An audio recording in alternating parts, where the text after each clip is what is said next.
Hi hello ನಮಸ್ತೆ, ಎಲ್ಲರೂ ಹೇಗಿದ್ದೀರಾ? ಚೆನ್ನಾಗಿದೆ ಅಂತ ಭಾವಿಸ್ತಾ ಇದ್ದೀನಿ. ಬನ್ನಿ ನಾನು ಇವತ್ತು ನಿಮಗೆ ಸೂಪರ್ ಆಗಿರೋ ಒಂದು ರಸಂ ಪೌಡರ್ ಮಾಡೋದು ಹೇಗೆ ಅಂತ ಹೇಳ್ಕೊಡ್ತೀನಿ. ಮೊದಲನೇದಾಗಿ ಒಂದು ಪ್ಯಾನ ಬಿಸಿ ಮಾಡೋಕ್ಕಿಟ್ಟು ಅದಕ್ಕೆ 1-2 ಸ್ಪೂನ್ ಆಗುವಷ್ಟು ತೊಗರಿ ಬೇಳೆ, ಮೈಸೂರು ಬೇಳೆ, 1-2 ಸ್ಪೂನ್ ಆಗುವಷ್ಟು ಧನಿಯಾಕಾಳು, ಜೀರಿಗೆ, ಬೆಳ್ಳುಳ್ಳಿ, ಕರಿಬೇವು, ಇಂಗು, ಅರಿಶಿನ ಹಾಕ್ಕೊಂಡು ನೀಟಾಗಿ ಫ್ರೈ ಮಾಡ್ಕೊಳ್ಳಿ. ಅದನ್ನು ನೀವು ನೀಟಾಗಿ ಫೈನ್ ಪೌಡರ್ ಮಾಡಿಕೊಂಡು ಒಂದು ಬಾಕ್ಸಲ್ಲಿ ಎತ್ತಿಕೊಳ್ಳಿ. ಅದನ್ನು ನೀವು ಕರೆಕ್ಟಾಗಿ 1 ತಿಂಗಳ ಗಂಟೆ ಎತ್ತಿಕೋಬೋದು. ಇನ್ನೊಂದು ಕಡೆ ಹುಣಸೆನ ಚೆನ್ನಾಗಿ ನೆನೆಸಿ ಕ್ಯೂಚ್ಕೊಂಡು ಎತ್ತಿಕೊಳ್ಳಿ.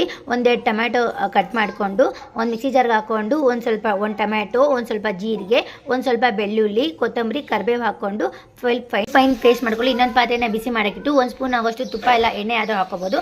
ಅದಕ್ಕೆ ಸಾಸಿವೆ, ಜೀರಿಗೆ, ಕರಿಬೇವು, ಜಜ್ಜಿಕೊಂಡಿರುವಂಥ ಬೆಳ್ಳುಳ್ಳಿ, ಒಣಮೆಣಸಿನ್ಕಾಯಿ ಹಾಕಿ ಮಸಾಲೆ ಪೌಡ್ರ್ ಹಾಕ್ಕೊಂಡು ಪೇಸ್ಟ್ ಮಾಡಿಕೊಂಡಿರುವಂತಹ ಮಸಾಲೆನ ಹಾಕ್ಕೊಂಡು ಒಗ್ಗರಣೆ ಕೊಟ್ಟು ನೀರು ಹಾಕಿ ಹುಣಸೆ ನೀರು ಕೂಡ ಹಾಕಿ ಚೆನ್ನಾಗಿ ಕುದಿಸ್ಕೊಳ್ಳಿ. ನೋಡಿ ಟೇಸ್ಟ್ ನೋಡಿ ಹೆಂಗಿದೆ ಅಂತ. ಫುಲ್ ಫ್ಲಾಟಾಗಿ ಹೋಗಿದೆ, ನಾನಂತೂ ಟೇಸ್ಟ್ ಅಷ್ಟು ಚೆನ್ನಾಗಿ ಬಂದಿತ್ತು. ಯಾರೆಲ್ಲ ಹೊಸದಾಗಿ ನೋಡ್ತಾರೆ ನನ್ನ ಚಾನೆಲ್ನ ಸಬ್ಸ್ಕ್ರೈಬ್ ಮಾಡಿ, ಶೇರ್ ಮಾಡಿ, ಲೈಕ್ ಮಾಡಿ. Thank you.